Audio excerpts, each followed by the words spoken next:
All right, so do you feel safe? How to make more money driving passengers? I'm waiting. I just did a trip. It was so much traffic, and I'm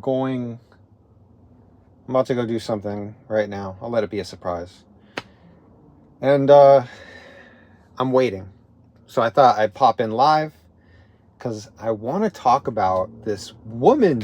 Like, why did it take so long for Lyft to do women non-binary passengers only? And we don't really know how this is going to work or if it's going to be. I think it's going to work. I think it's going to be great.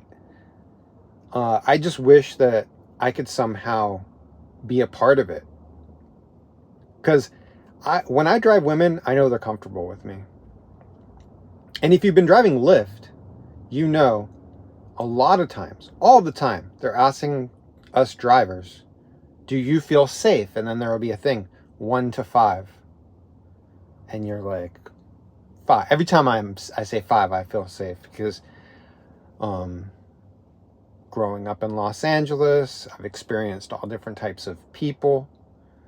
So I've gotten past like any kind of discomfort from being people. I remember one time when I was a kid, I saw somebody have a grand mal seizure in the middle of a grocery store, and that gave me this shock. Like, I was just like, oh my gosh. And what's cool is as you go through life, like, you see different things like that.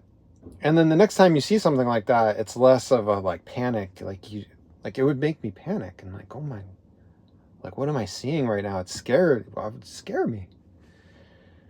And so much less things scare me now. Different things that I experience with passengers, different passengers that may look scary to me in the past, I'm over it and I'm like, so anyways, 5 every time. 5 every time. I don't have, whoa, okay, wait. There was one scary experience, but the guy was the nicest guy in the world. But when he first got in, I picked him up from a mental health institution. And this guy gets in my car. And then he starts telling me like he went there to see somebody, that he's been getting like having a hard time staying regulated, not in those words. Which, so basically like, I'm like, this guy's on edge. And I'm like, oh shoot. And then he's telling me, this is the part that scared me. He's like, dude, you need to be careful. You're just picking up whoever. Like, doing this job, you need to be careful. In the end, it was a scary moment at first, because I'm just like, oh, like, what is this guy? Is this guy warning me? Like, what is this guy about to do?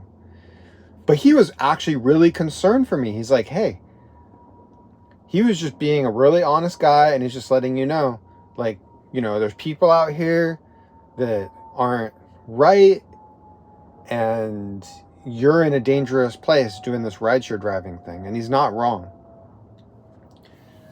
But he was actually really concerned about me. He was just a nice guy in the end. So even though like him saying that made me kind of like, whoa, wait, what's going on here?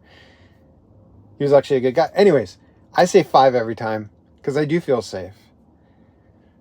But something I didn't really think about until recently, and then all of a sudden I've been thinking about this for a while, and then all of a sudden this whole thing about the women driving women comes up.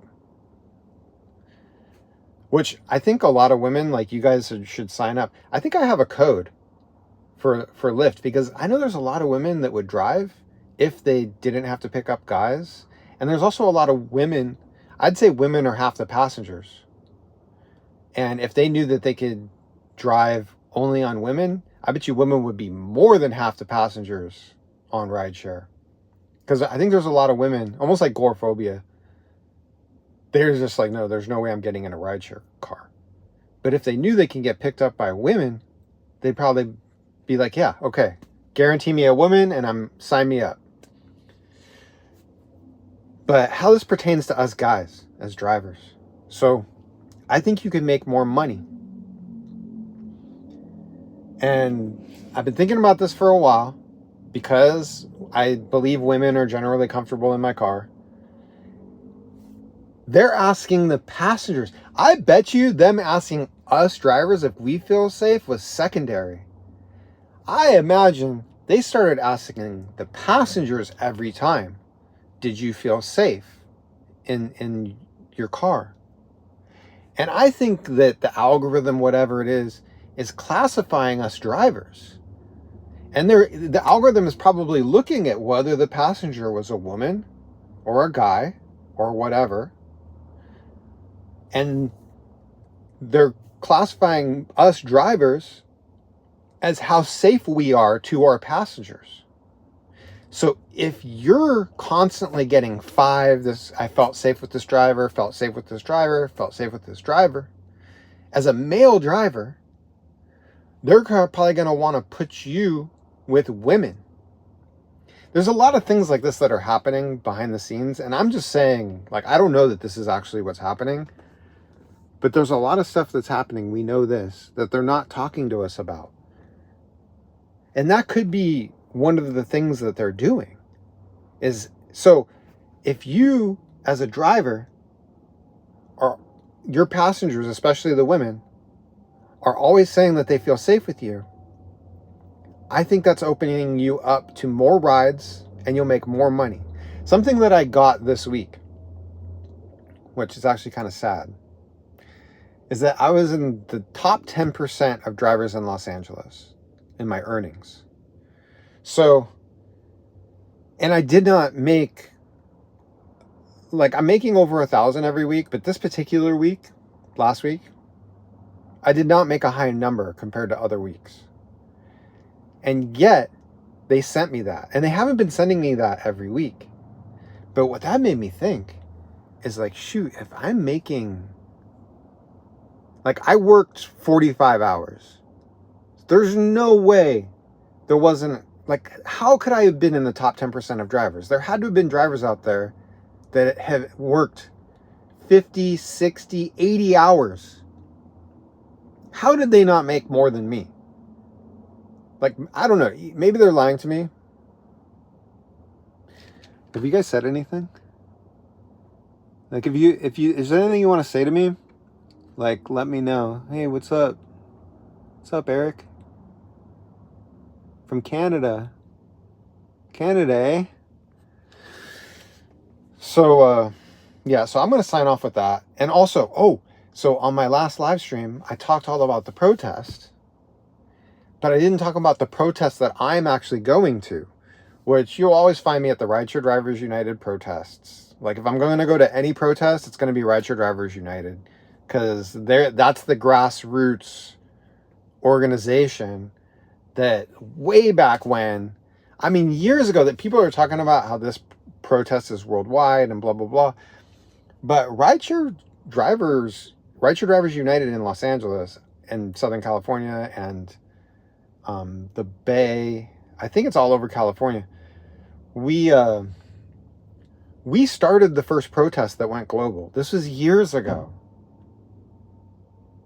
Did you hear that sound? That was the main shutoff for the Tesla high power battery. It's like freaks you out when it shuts off, because I've been just sitting in the car with it off, and so it finally just shut off the 400 volt battery. The left coast, yeah, the left coast. So, but yeah, this protest, it's going to be on Beverly Boulevard. Look up Rideshare Drivers United, and you'll see. You could sign up, like put in your email address so you can get updates on what's going on. It's during the pandemic, there hasn't been meetings, but before the pandemic, there was a lot of different meetings. And I think the point I want to get across about the whole protesting thing is people calling it a strike, they're misinformed. It's actually not a strike, although I do like the idea of doing the strike I was talking about, where we strike in the morning for like 20 minutes every morning. And then I've been thinking too, like, there's drivers that don't drive in the morning, so maybe we should strike from like 5 p.m. to 5:20 also, because so many people order rides at 5 p.m. Oh, okay. All right, so I'm gonna go in right now. Shoot, I forgot what I was talking about. But yeah, so come to the strike. It makes a difference. It really does. I don't want to go into too much detail, but we've been able to force a lot of change for the better by showing up to these protests. So it makes a difference if you show up. All right, see you guys.